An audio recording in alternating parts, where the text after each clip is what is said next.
Hello and welcome to the Beard Talks Metal. Just going to do a quick rundown of a couple of new tracks that have been released over the last couple of days. So the first one up is Power Trip, and they've got a new album due on the 24th of February called Nightmare Logic. Now I came across Power Trip a couple of years ago now.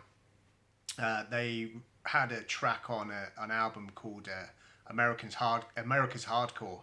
It was like a compilation album. Heard it on Bandcamp, and they had a really solid track on there called Hammer of Doubt, which I just absolutely loved. Just heavy crossover thrash, great breakdowns. So I started to follow the band.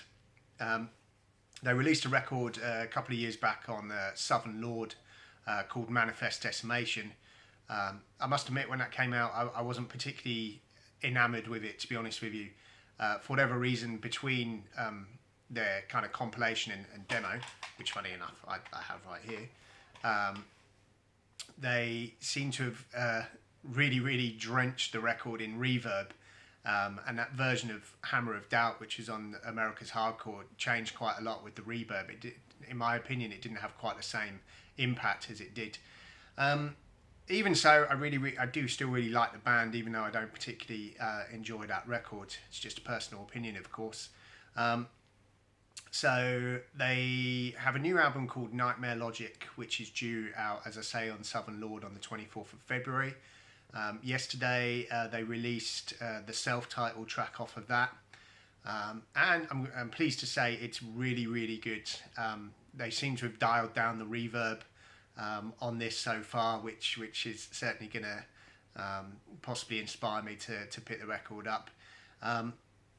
Opens up with just a banger of a thrash riff. It's very, in my mind, it's very similar to sort of Schizophrenia, Beneath the Remains style Sepultura. Actually, any fans of that those albums are really going to enjoy this. It's got coming into the midpoint, just really top quality leads. I don't know who the guitarist is, but absolutely solid solos. And then a proper breakdown from 2:30, about 2 minutes in, 2.5 minutes in, just a decent nod your head, let's do this kind of breakdown. So yeah, really into that.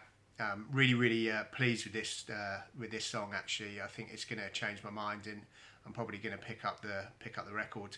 The end of the track kind of moves into a kind of a slightly faster version of Dead Embryonic Cells, the breakdown on Dead Embryonic Cells by Sepultura. And you know, they wear their influences on their sleeves, but in my mind, if it's done this well, you know, why care?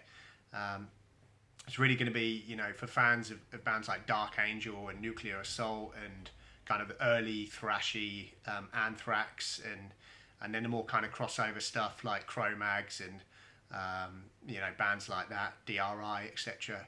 So yeah, get on it. I really recommend it. I'm going to be picking that up on the 24th of February. So the next track I'm going to talk about is the new Obituary track, which is called Turn to Stone. And that was released a couple of days ago. They've got a new record out on the 24th of March, I think. No, 17th of March. And it's just a self-titled record. It's going to be their second for Relapse Records. Now I did pick up the last Obituary record, Inked in Blood. I got quite a nice limited edition version of that.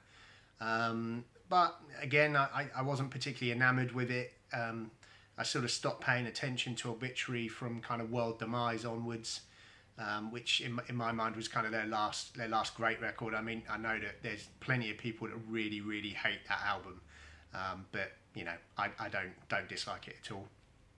And this one for me is sounding kind of classic Obituary. It's more in their kind of slower paced, like tracks for like Killing Time from The Incomplete, or Burned In from World Demise. And yeah, so it picks up the pace around about 240. Kicks into a really, really nice chuggy riff around there. Again, lots of solos. I've noticed in kind of Obituary's newer stuff. It has a bit more of a thrashier sound. But yeah, Tardy sounds better than he's done in years. He's never going to kind of hit that classic sound of the Incomplete and Cause of Death and all of that kind of stuff. He's got a lot kind of higher pitch now, a bit more thrashy and gravelly rather than the kind of gargling glass kind of sound that he used to have back in the day. But yeah, sounds really good. Again, this has probably changed my mind about picking the record up. I wasn't actually going to pay any major attention to it. I know that there is another single that's out there off of this record, and that's a lot more of a kind of a thrashy number. But for me, this really is kind of classic Obituary. It's heavy. It's a lot slower paced. Great guitar tone. That unmistakable Obituary guitar tone. So yeah. Pick it up basically if that sounds good to you. So thanks for watching. Keep your likes up, keep your comments up, and I'll see you in the next video. Thanks.